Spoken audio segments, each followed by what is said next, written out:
Hi and welcome back to my YouTube channel. If you're new here, my name is Bailey. I am a 4th grade teacher and this is Classroom Setup Part 5.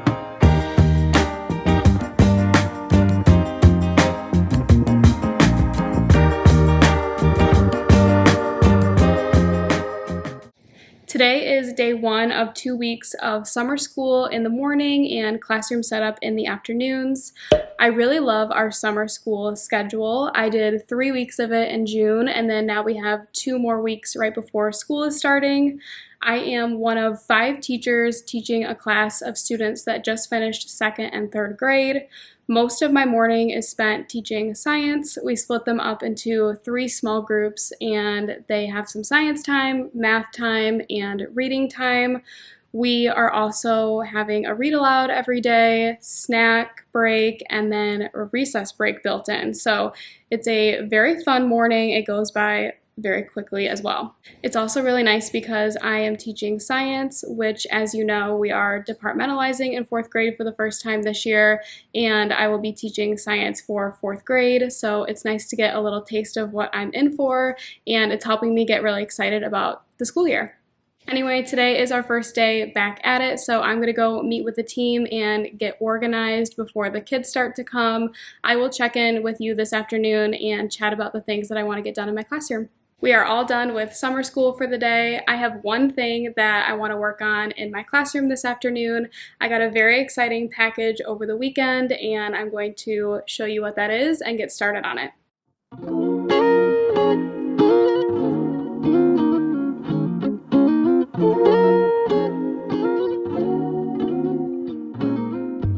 My Felt-Right order was delivered. This company allows you to customize designs with some felt tiles, and I wanted to create a design to cover up these doors. So again, they're little felt tiles, and I picked these 2 colors to create like a checkered look, keeping it pretty simple, but also I feel like it's going to add a lot to the space. There are a lot of benefits besides the looks of them. I can pin things into them, and then also it's kind of a sound barrier of sorts. It doesn't soundproof the doors, but it's nice because that is one of my teammates' classrooms, and it's going to reduce the amount of sound that's going back and forth having them up. So I'm excited for these for that reason as well. I'm really excited to get these up on the door, so I'm going to start at least a little bit of it before heading out today. I did get a couple of different designs, so this tells me everything that I need for these doors, so I'm just going to portion that out.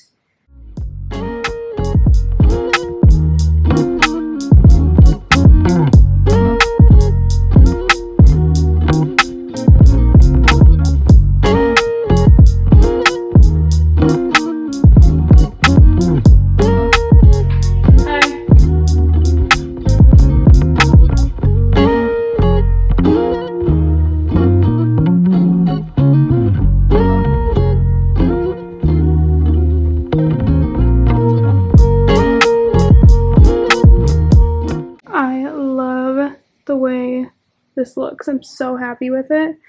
I have some more spaces that I'm going to do tomorrow, but for now I'm gonna head out. Happy Tuesday. We just wrapped up summer school day 2, and I am back in my classroom to finish up the project that I started yesterday. I have 2 more areas in my classroom that I'm going to be putting up some Felt-Right tiles. I have a set of doors right across from these that I'm going to put the same design on, and then I also have a little bit of space here by my desk. I'm going to put a few there as well. Before I start with all of that, though, I am going to go pick up my rugs. We were very lucky to have them cleaned over the summer, but mine are still in the gym, so I'm going to go grab those. I keep forgetting, so I just need to go do that now, and then I'll finish up with my tiles.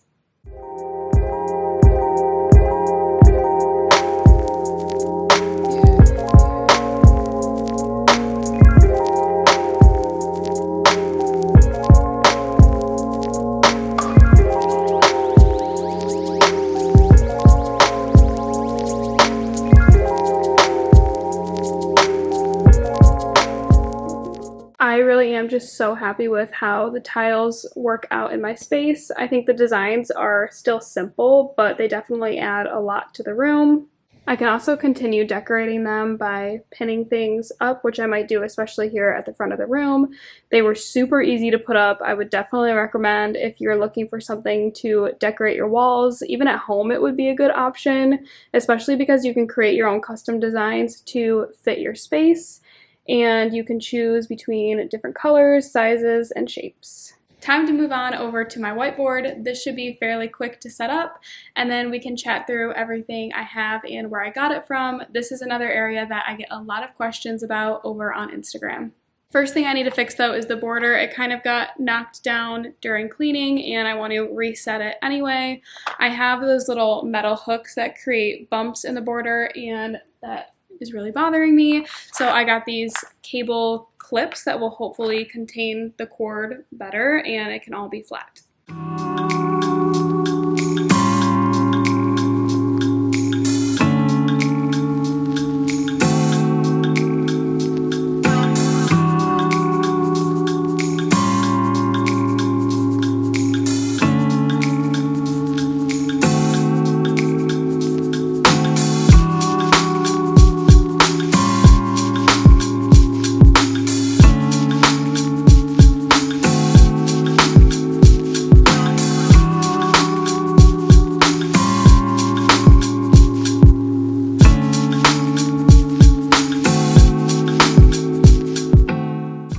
I forgot to mention that the border's from Schoolgirl Style, but the whiteboard is all set up.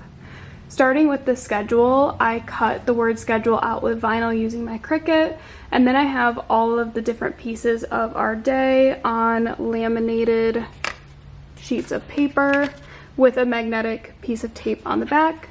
I think it's really important to display the schedule for the kids to see, especially if something is a little bit different about that day. Before they come in each morning, I move the schedule cards to reflect the order of our day, and then I also write a brief description of what we're going to do during that time. So in math, it could be like multiplying by 10 or analyzing characters next to the reading. Then when they come in, their morning work is to fill out their planners with the information on the board. They take those planners home at the end of the day and show it to an adult at home as another way to communicate classroom happenings before bringing it back the next day. As you can see, the first thing that we do as a whole group is have a class meeting where we chat through just briefly the types of things that they should expect to do that day. It's also a really good opportunity to create excitement about the day we're about to have together, ask any questions, or connect with any announcements for that day or near future. It's just a good time to check in each morning. These schedule cards are up on my TPT and they are editable, so you can easily add or change them to fit your needs. Then we have our flip calendar. This is also on my TPT. This is one of the things that I'm most thankful to have. It makes it super easy to display and change the date every day, and all of the pieces are on this magnetic curtain rod from Amazon. I know a lot of people talk about their rod either slipping or falling, but mine has magnets as well as a sticky piece, and thankfully I haven't had an issue since I put it up a few years ago. Next, we have the catch up and pick one system. It also comes with a must do and may do card. I got these from the Itty Bitty Teacher on TPT. They were free, and this is for our unfinished work. The catch up list often has things like math pages or really anything that they were given enough time to complete during working times, but for whatever reason, it did not get done in that time period. And then the pick one options are pretty consistent. They can choose between reading, math, workplace games, going on Prodigy, or we have something called Typing Club, things that stay on the list as options to complete if you finish early and are all caught up with everything. That way you still have things to do. Catch up and pick one are utilized if necessary throughout the day, but most of the time they are completed for about 15 minutes in the morning as our morning work, and then 15 minutes at the very end of the day. This is a new system that I put in place last year and it worked really well for us, so I'm going to keep it. Then we have our voice levels. Our voice levels are a great visual reminder of the expected voice level for anything that we're doing throughout the day. As I'm giving directions, I will share the expected voice level, and then our technology leader will come up and click the corresponding button, and then that will stay on during the entire activity. The cards are up on my TPT and the push lights are from Amazon. When I was putting them up, I decided to put a layer of vinyl underneath just so they would stand out more from the board. And then I used the heavy duty double-sided tape on the back, and they are pretty solid up there. The front does twist off, so I can take the batteries out and swap them when necessary. This magnetic shelf is from Amazon. It holds our whiteboard markers and sticks. I recommend numbering your sticks instead of writing their names. That way you can reuse them from year to year. I just put these numbers on here again with vinyl using my Cricut. I use the sticks to do things like make groups or determine the order for things like who's going to be the first to transition, or even when I have to pick from a lot of volunteers. That way it keeps things fair and exciting. Last thing here is my reward jar. This is from a shop called My Reward Jar. I don't think that they have an Etsy anymore, so I would recommend finding their site through Instagram. I talk a lot about this on Instagram, but it's our whole class behavior management system, and we love it. Under my whiteboard, there is another thing that was left for me by the teacher that retired from my classroom. This is a very large oil drip pan covered in fabric. It's magnetic, so I have this little bin from Amazon and I keep extra schedule cards in here. I also can clip extra copies here to easily have accessible as needed. That is my board, and this is where I'm going to leave things for today. The next 2 afternoons are going to be in the next vlog. That'll be Classroom Setup Part 6. Feel free to leave any questions below in the comments. I'll be active to chat through anything I may have missed, and links are always on Instagram. Thank you for being here.